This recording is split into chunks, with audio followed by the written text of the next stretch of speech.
Good morning. This is Tommy Adkison. I'm the chairman of the Bowen Center for Neighborhood Advocacy, and an organization designed to assist and not duplicate, but assist neighborhoods in their efforts to try to sustain themselves and to be all they can and should be. So this morning, those enlightened souls who have chosen to join us are those that help make those neighborhoods everything they can and should be. Both city and county is what the focus of the Bowen Center is. And we came to naming ourselves after a gentleman that happens to be my great-great-grandfather, John Bowen, who was the first American postmaster here in San Antonio.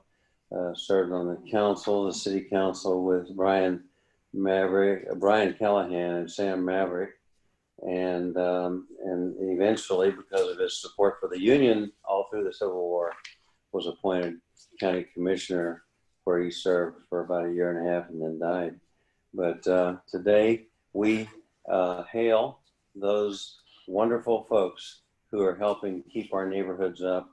And it takes a great staff at the city level to make sure that that we're doing all those things that are decent, that we keep our neighborhoods informed, educated, and moving along. I had the good fortune of growing up in a very functional neighborhood, a neighborhood where your neighbor had your back.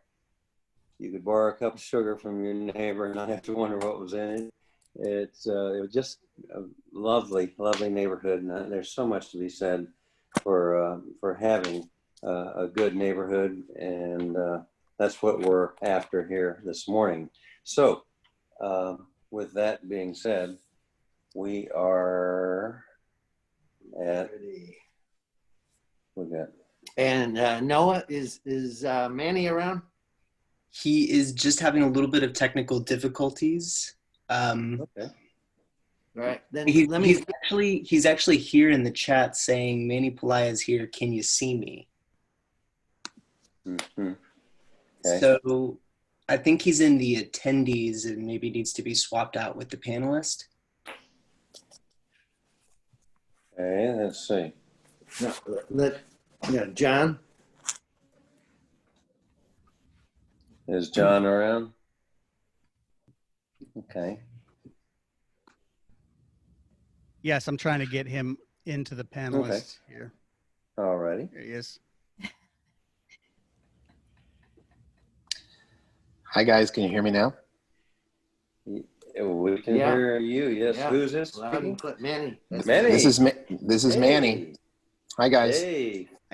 Hi Manny. Nice to see. Can you happen to turn your camera on? Camera's on. We see a nice profile of Brad Pitt there. Yeah, I don't know what to tell you. The camera is on. Let me jump on using another computer and see if that might work, guys.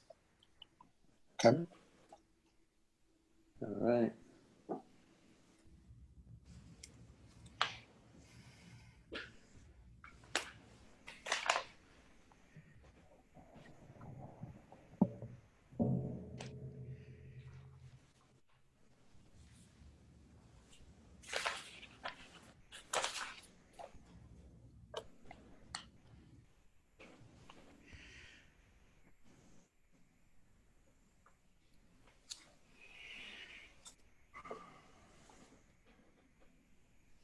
No. Hi guys. Hey. There he is. Manny? The mess in my backyard. What is this? No big deal. No big deal. All right. There we go. Okay, we're all set to go. Everything looks good. Great. All right. Well, Manny, can you hear us all? I can hear you guys just fine. All right. Nice to see you, Tommy. Well, it's always a pleasure. Regards to your lovely mother, Martha Thank you very much. who has done so much for this community. thank you for all Thank you, Tommy. you do as well, because you are a credit to this council and neighborhoods in general. So with that, ladies and gentlemen, my friend and yours, advocate for neighborhoods, advocate for good things at our city council, Manny Pelias. Hi, everybody. You know, I'm joined by Maria Villagomez here and Tommy Atkinson and a friend of mine named Gene Mark, and this is one of the highlights of my week. You know, nobody ever starts a conversation with a council member on a weekend with the words "I've got good news."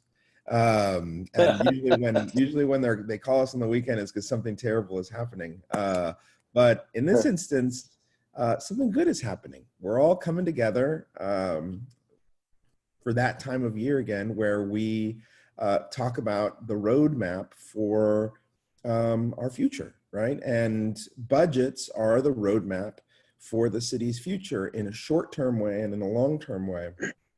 I'll tell you, this budget is very special this year because aside from it being balanced, which is very important and a major accomplishment, the budget is a document that we've been able to put together that really reflects priorities for the entire city, and it's a consensus document. That's what makes this one very special, because more than ever in years past, we have done a lot more heavy lifting to go out and get your opinions on what your budget should look like, what your priorities are, what your needs are, what you would like to see happen in your neighborhoods, your park, your streets. And what's interesting is that we almost always do this in person, right? We do little groups, we do little coffee meetings. I go out and talk to HOAs, and this has been the first all digital budget that we've ever had to do. And what's fascinating is that all of you show up and that we've been able to touch so many of you in a way that we've never been able to really connect in the past, and get to folks whose voices we've never really gotten to hear. That's I think the importance of Zoom. I mean, if COVID has done anything, is it's really given people an excuse to try something new. And that new thing is, hey, I wonder what my government's up to, right?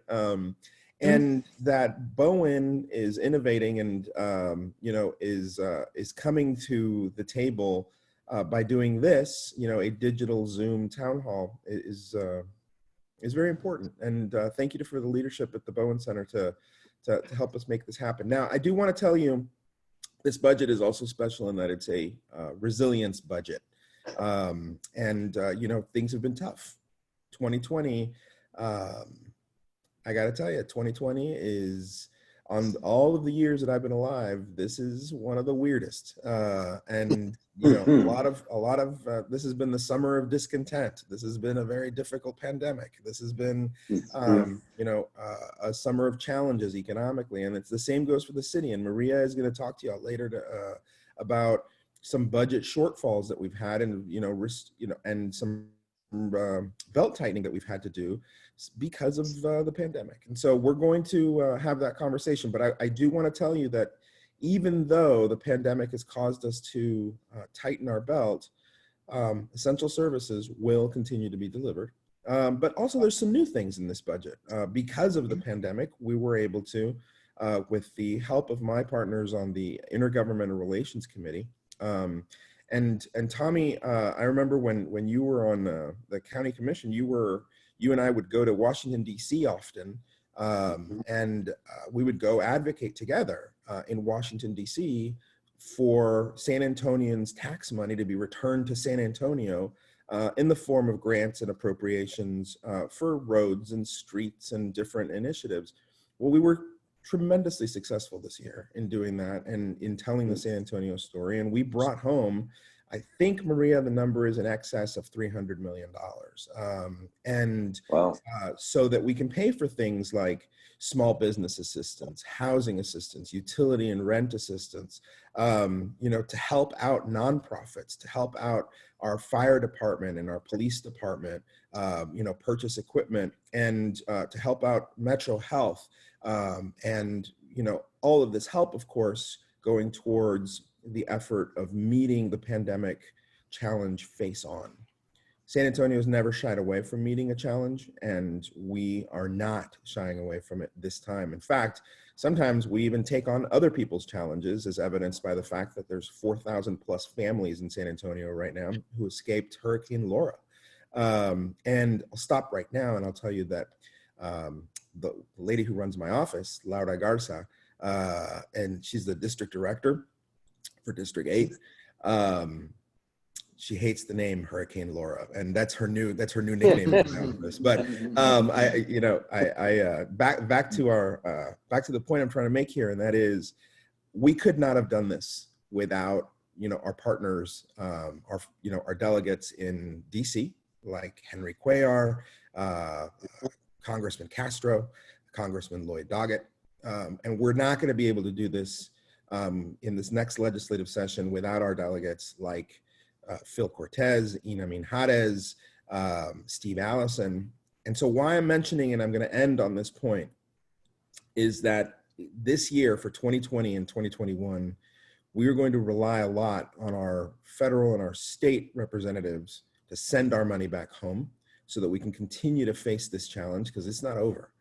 But the only way that happens is if you pick up the phone and if you call your senator, your congressman, your representative, and let them know that you're watching, you're paying attention to their votes, and that you expect them to make sure to help your neighborhoods continue to thrive by not letting it be forgotten that San Antonio still has a lot of heavy lifting to do when it comes to responding to this COVID crisis. In order to do that, you need to stay engaged. And when the Bowen Center tells you this is an action item, all hands on deck, you need to respond.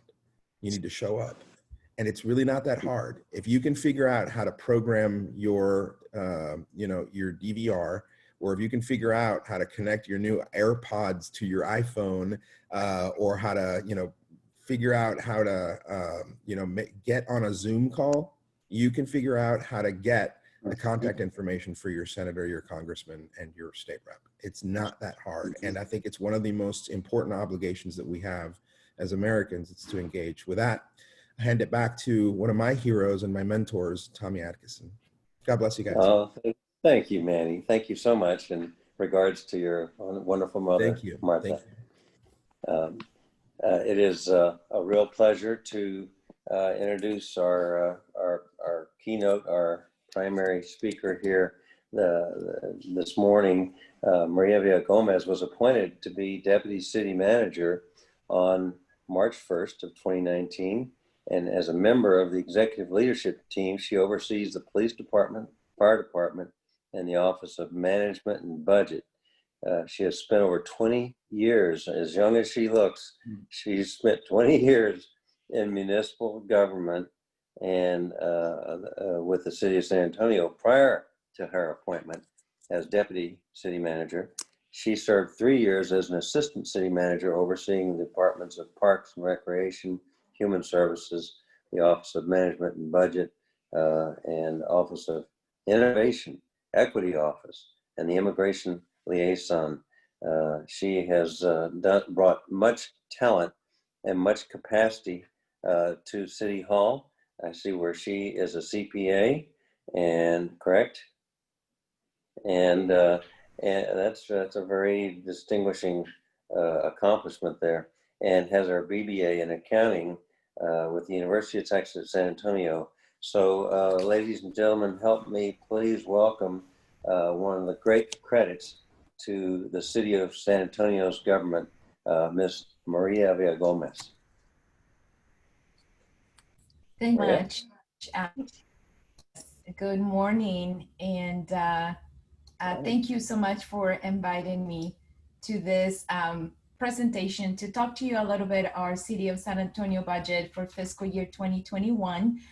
Just want to make sure, can you see my screen?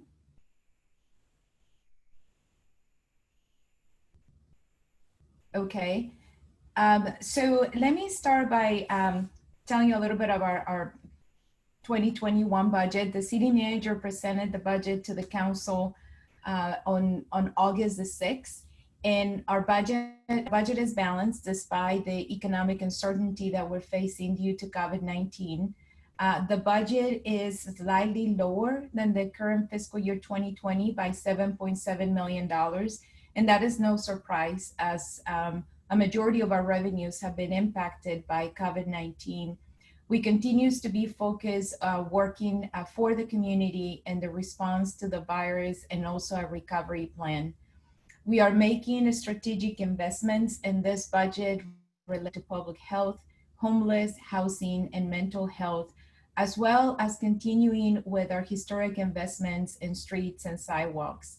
One of the guiding factors for this budget were, one, to maintain services to the community. As we have seen our economy impacted by COVID-19, we wanted to make sure that there was no reduction to the services that we provide to you, our community, as well as avoiding any city employee layoffs. As you probably know, we have about 160,000 San Antonians that have lost their jobs and they're unemployed. So we wanted to make sure that whatever strategies we had in the budget did not add to that unemployment rate. Every year we do a campaign that is called SA Speak Up, and we gather input from the community in terms of their priorities before we begin the preparation of the budget. This was a record year. We had 22,000 participants, roughly about 6,500 more than what we had last year. And what you see on the screen are the top priorities of the community. So just to name the top 5, we have public health services, housing, senior and youth, public safety, and support for small businesses. So as I talk about the budget and the investments that we have for next year, those are going to be focused on those 5 priorities of our community. So the proposed budget overall is $2.9 billion. And as I mentioned, it's about $7 million lower than the current year. As you can see on the right-hand side, we have what we call our restricted funds, and this is $999 million. And those are funds that are restricted either by federal law, like our airport that has restrictions by the FAA, by state law, like the hotel occupancy tax that restricts the use of that tax that we collect, and also by city ordinance, like our development services fund and our solid waste fund. We also have a component of our budget, which is the capital budget, and this includes the capital construction for streets and drainage and sidewalks and airport projects, and that is $641 million in this upcoming year. And then finally, the largest operating budget of the city, that is our general fund. And this is the primary fund that a lot of our community is interested in. It supports most of the basic core services of the city, like police and fire, streets, metro health, parks, human services, and code enforcement. So let me share with you what the budget has in terms of community investments. And Councilman Pelaez alluded a little bit to this. So in our budget, city funds, we have about $342 million of that $0.29 billion that I spoke about that is focused to affordable housing, public health, mental health, education, youth and seniors, childcare, and very importantly, homeless. Now, the federal government provided the city of San Antonio over $3 in federal grants to help us with the recovery of COVID-19. In the budget for next year, we have $291 million. We have spent already funds in this current fiscal year as we are doing a recovery and resiliency plan. And I'll talk about a little bit more. We are also have investments for next year for our health implementation plan, which is all the testing that we're doing, the contact tracing, and helping the community understand the need to protect themselves and stay safe so we can maintain a healthy community. We also receive funds for childcare, seniors, and mental health. Just to share with you just a little bit more about this recovery and resiliency plan, is this plan is $191 million and is divided in 4 different pillars. The workforce development pillar has $75 million, and this is focused on education. This program is targeted to those individuals that lost their jobs because of COVID-19, perhaps had their hours reduced or were impacted financially in some way by the virus. So this program is partnering with Alamo Community colleges, with Project Quest and other non-for-profit organizations to provide training opportunities to these individuals that were impacted, and also to offer them job placements once they complete their training. Housing security, that's close to $51 million. And before we started with this particular pillar, this program was approved by council in June. However, back in April, the council had approved $25 million of city funds to be able to assist those individuals that couldn't pay their rent or couldn't make their mortgage payments as a result of the virus. So this $50 million is in addition to that $25 million. This $50 million has roughly about $26 million dedicated to housing assistance. It also has funding to provide housing to homeless individuals, to address domestic violence, and to help individuals with financial training and some financial support as well. Our small business pillar is $38 million. Most of this money is being spent today. We had a process by which we had several individuals that applied for grants, and those grants are being dispersed today. And then finally, digital inclusion. I think all of us experience here in San Antonio, we have a large gap in some of our neighborhoods where the families don't have access to the internet. And with kids having to take virtual classes, it became even more of a need. So through the assistance we're getting from the federal government, we're able to allocate $27 million to this program to partner with 8 school districts and 50 different neighborhoods to be able to provide access to their schools network. Now, let me share with you a little bit of our services that have been impacted by COVID-19. Just like you've seen businesses that have sent employees to work from home, attractions that have been closed, the city is no different. We roughly have about 2,300 employees working from home out of the 13,000 employees that we have in the city. Our libraries have limited services that we're providing today. Not all of our libraries are open, and we don't have the programming that we typically do. Our senior centers remain closed. However, we are distributing meals to our seniors, so this is one of the core important services that we provide to the city. Some of the amenities at our parks remain closed, but the trails are open so people can take advantage of the beautiful trails and be able to stay active. The budget for next year assumes that we will recover from the virus and all of our services will be available to the community. However, that's going to take some time to transition to where we were before. Next is our general fund. This is $1.28 billion. And this particular graphic summarizes the revenues that come to the general fund in the outer circle. You'll see our CPS payment at $350 million, property taxes close to $400 million, sales tax close to $300 million, and other resources about $240 million. And that includes transport fees, traffic fines, and other user fees. The majority of our general fund, about 64.5%, is allocated to our police and fire departments, followed by streets and infrastructure and parks. The balance, about 25% of the general fund, is allocated to very important services. And let me mention one. One of them is our code enforcement services that we provide to the community. There's no changes to code enforcement. We continue to maintain the 150 positions that we currently have. The budget is about $14.2 million. So again, no reductions to our code enforcement team. I will share with you that some of the work that we do to ensure that our community follows our municipal code has been impacted by COVID-19. One of the things that we try to do is for cases that are reported to the city, we'll work with the property owners to get them in compliance within 45 days. And we do that roughly about 90% of the time.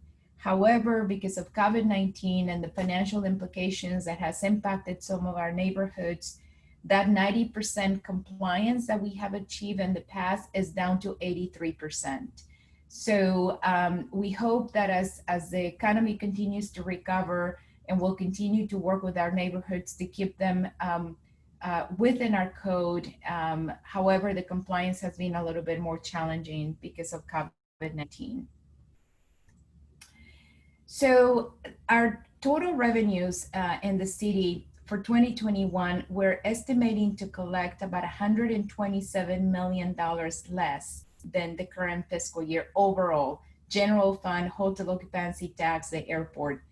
What you see before you, these are the reductions that we're recommending to the council to stay balanced and offset some of those. Highlight a few of them. There are no pay increases for our civilian employees. We have a hiring freeze in place, and we have made other adjustments like canceling travel for some of our employees. Our street maintenance program, instead of being 110 million next year, it'll be 102. It's still a pretty strong program, but it's slightly lower. We are suspending economic incentives for a couple of years and reducing some of the consultant services that we typically have for our planning department. Because we are filling positions within our police department, and yesterday we graduated a class of over 50 cadets. We're reducing overtime in the police department. So that is just to give you an idea of some of the adjustments. The takeaway of these reductions is that there's no impact to the city services that we provide to our community on a daily basis. Now, let me talk about police. There's been a lot of conversation about police services and what the city plans to do in response to what's happening at the national level in the requests here locally.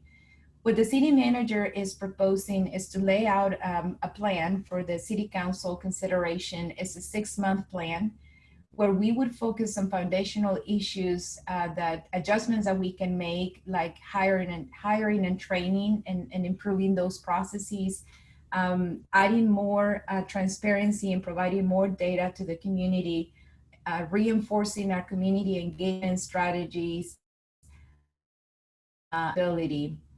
The discipline process is something that we would like to take on as we start negotiating with our Police Officers Association next year as the collective bargaining agreement. For those foundational issues, we also want to work with you, with the community, neighborhood associations, grassroots organizations, business groups, schools and universities, and talk about all of the police department, what kind of encounters the community will have with police. And let me just share with you, on an annual basis, we get 2.2 million calls a year that come to the police department, 911 calls and non-emergency calls. There are some of those calls that perhaps we can assign somebody else to address.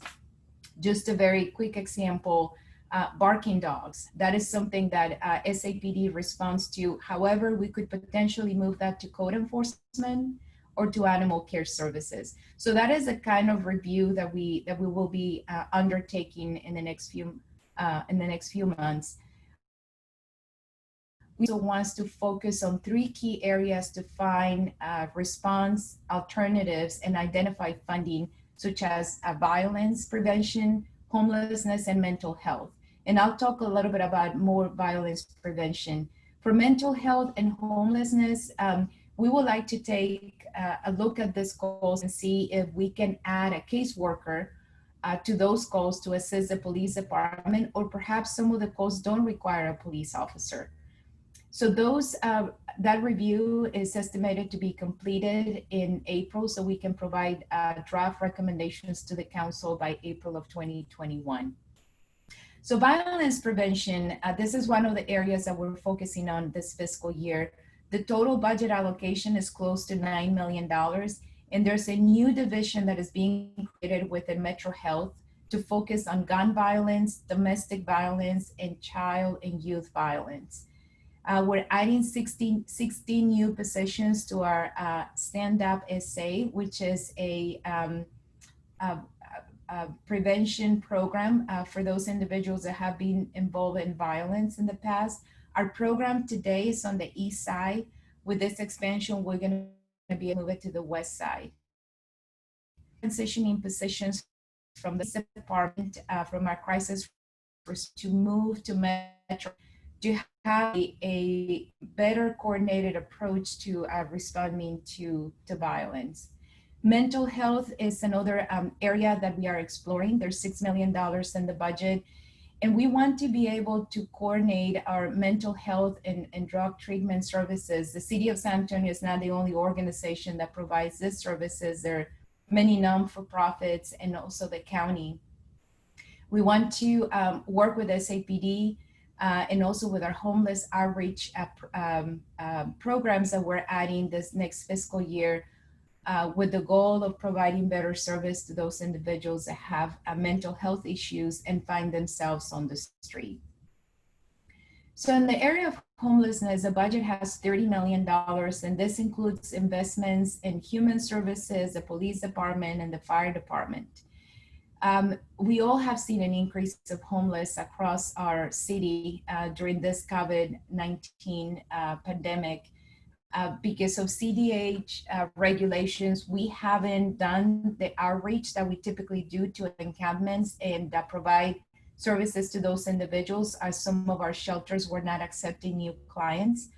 So we are creating 11 outreach teams, one per council district and one for downtown, to focus on those encampments, work with those homeless individuals, build trust with them, and provide them with services that they need. And the goal is to transition them to permanent housing or to provide them with long-term case management that they need, or mental health services as well. So homelessness is one of our priorities for next fiscal year. Affordable housing, the budget has $25 million. And our approach this year is focusing from developing or producing affordable housing units to displacement prevention and household stabilization.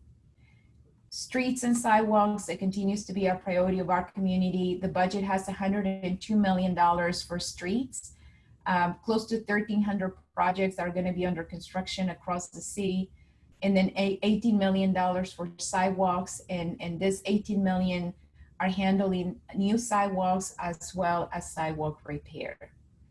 I'm going to switch from the general fund now to talk about our hotel occupancy tax. As I mentioned, this is one of the funds that has been heavily impacted by COVID-19.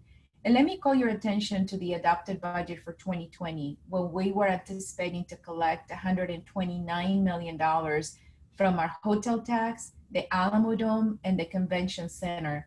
Our estimate for the year is only $69 million. It's about a 40% decrease in this revenue source. We anticipate things are going to be slightly better in 2021, that we're going to have more leisure travel come to the city. But events at the Convention Center and the Alamo Dome have been canceled. And it's difficult to predict when conventions are going to come back to San Antonio, when we'll be able to have concerts at the Alamo Dome. So this is something that we will continue to monitor. The airport, that's another area that has been impacted by COVID-19. You know, on average, every year we see 10 million passengers come in and out of the San Antonio International Airport. This year, we're estimating about a 50% decrease of passengers, and next year, about a 61% decrease. Our revenues for concessions, parking, airline fees have been impacted, However, the federal government provided us with some grant funding to be able to offset those losses. So that way we didn't have to make major reductions at the international airport. So our next steps in the budget process, we are currently having discussions with the council about details in the budget that will conclude on September 16. We are going out to the community to have conversations about the budget, to answer questions that will conclude on September 1.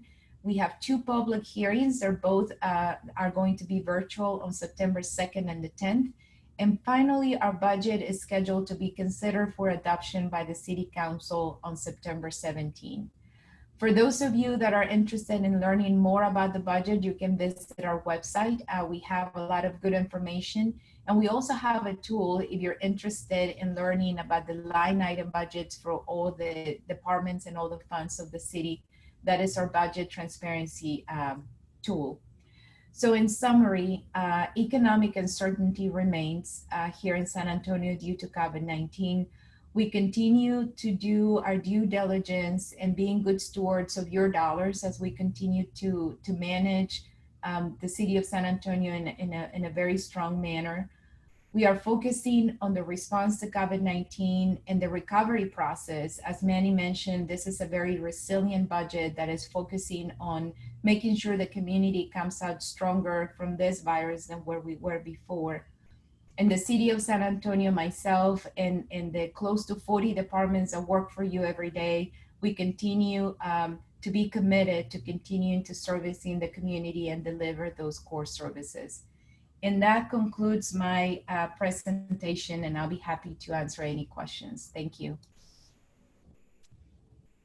Hi, Ms. Villagomez. This is the producer. I've got a question here from one of the viewers. They're asking, I lost the question. Is the county doing anything to help the city? And are the homeless from here, or are they drifting in from other cities? That's one question. Sure. So we have a good partnership with the county when it comes to delivering services. Opportunities that we find, like for instance, I mentioned specifically in the area of homelessness, the county has the resources to provide assistance when it comes to mental health.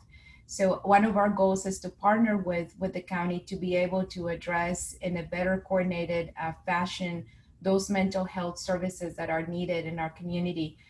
The county provides funding to Heaven for Hope as the organization that has a shelter for our homeless here in San Antonio.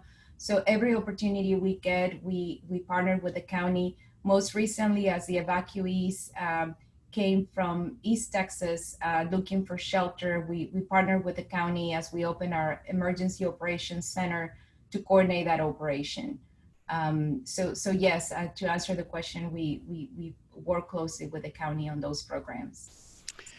I have a comment here. It says, when this review on 311 and non-emergency calls, can you please include neighborhood representatives? Density and the emphasis on dogs as family makes the dog barking situation a noise violation. However, getting help through DSD doesn't work at midnight. I urge you to add the mental health component to the city noise and lack of sleep due to nonstop dog barking all night.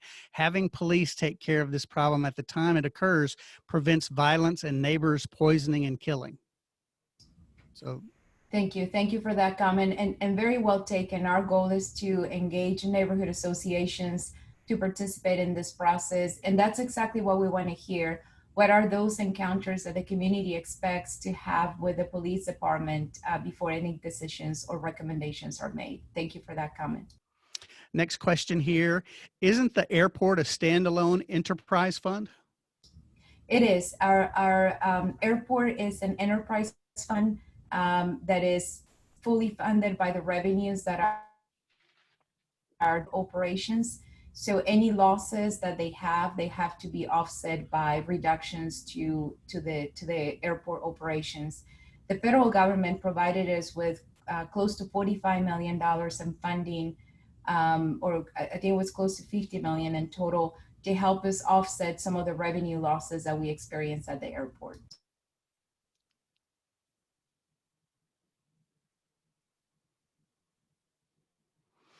Okay. The next question, actually, this is the last question I have right now, is are there funds in the sidewalk budget for shared funding between homeowners and the city for sidewalk replacement? There is, by city ordinance, once the sidewalk is built, that sidewalk belongs to the property owner. However, we understand that it's difficult for a property owner to be able to come up with the funds needed to make repairs. So we have a sidewalk repair program that our Public Works is managing, and there's opportunities for the city to partner with a neighborhood association or a property owner to make those repairs, as well as the city is addressing repairs at 100% of the cost for those areas that it poses a safety issue, for those sidewalks that are close to schools, as well as via bus stops as well. Okay, that's all the questions for now. Back to you, Tommy.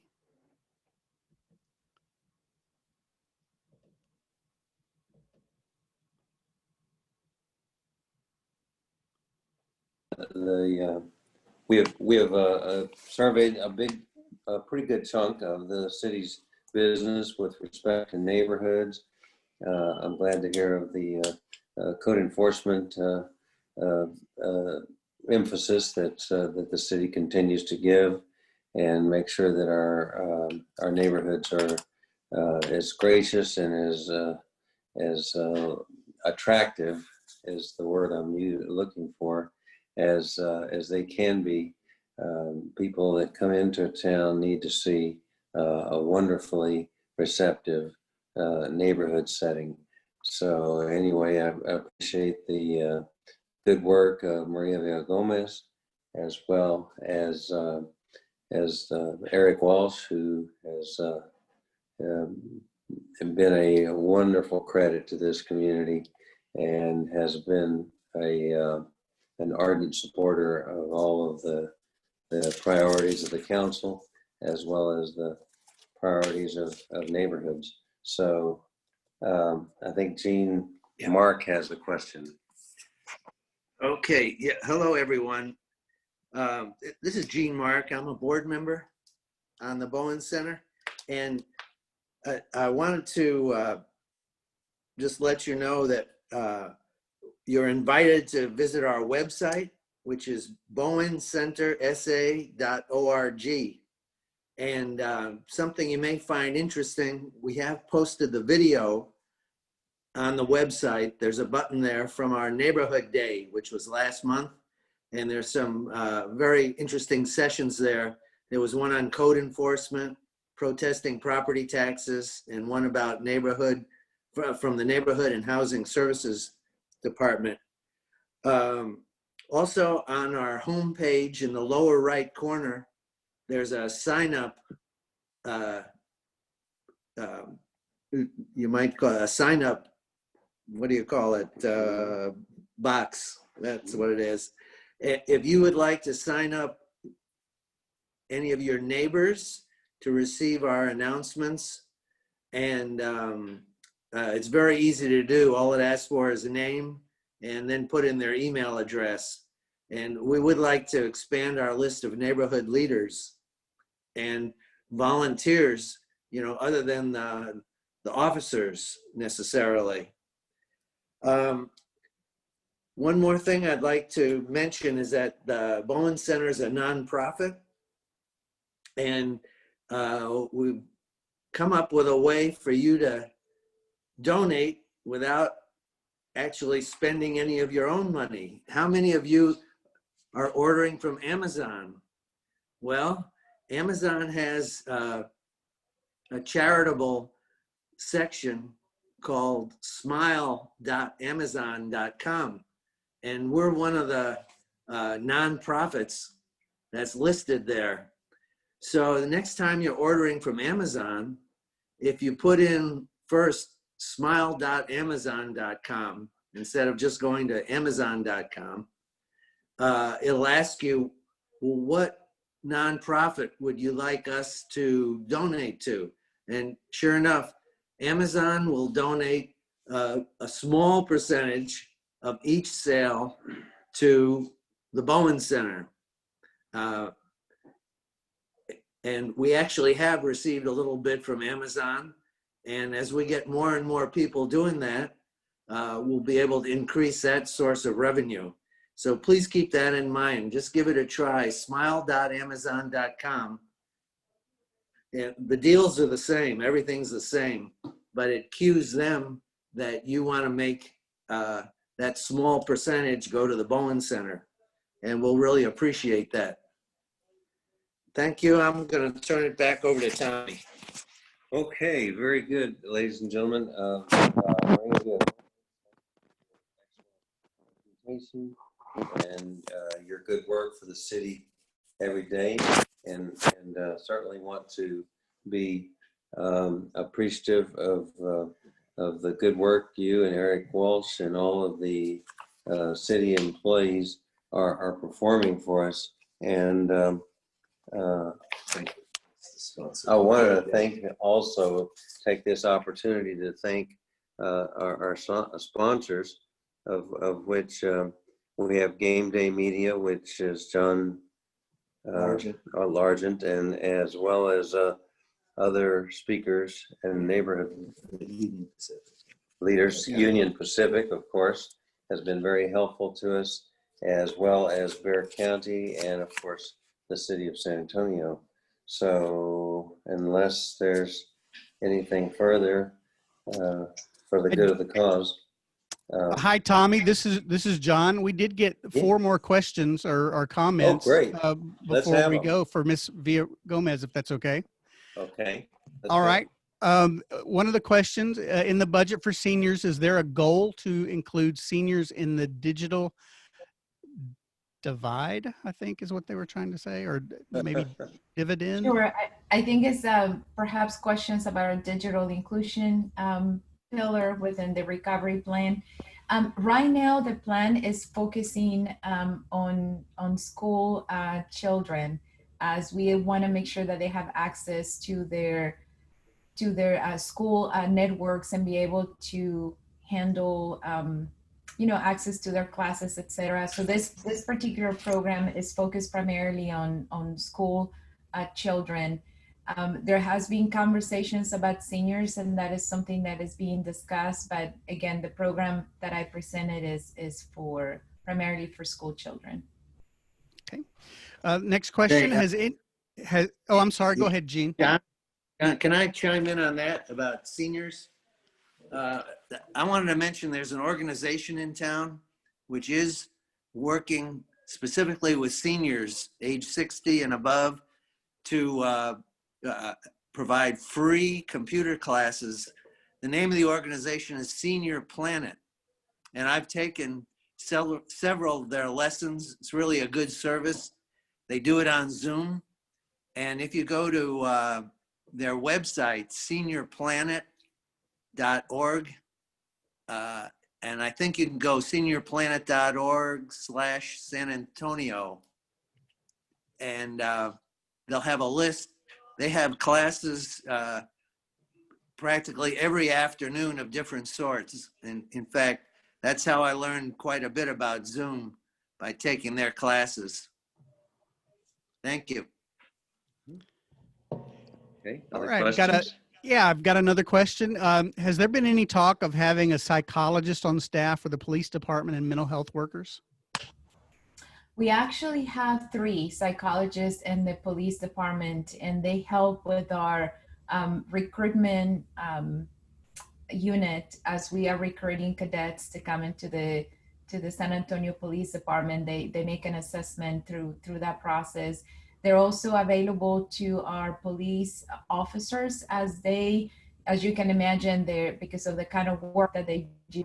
And some of the situations that they face, those psychologists are available to work with them and their families throughout their careers. And we've got a great comment here. The code enforcement function of the city of San Antonio has developed into a magnificent product. A big change to previous city managers. It is top notch. Wonderful. Glad to hear that. Thank you. I appreciate it. I will share that with Michael Shannon, who is our Director for Code Enforcement. And the other last comment I've got here is just great information about the Bowen Center website. Absolutely. Well, thank you so much. And actually, I think in its own weird sort of way that this COVID-19 and all the difficulties we've experienced might have actually been a great impetus for us to change the way we do business and reach out to people that maybe would never have come to any of our neighborhood association meetings, but might see this as an avenue for them to include themselves and be a part of the greatness that good neighbors, can be. So I'm very impressed and pleased with that aspect of a positive point in a sea of sometimes negativity.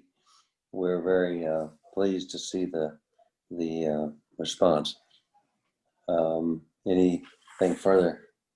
I guess we're at that point where we can say thank you very much, ladies and gentlemen, for all of you, Maria, Villagomez, especially for your presentation, and John Largent, and the whole group, the team of neighborhood leaders. We appreciate what you do out there. Thank you. Thank you. Thank you. You bet.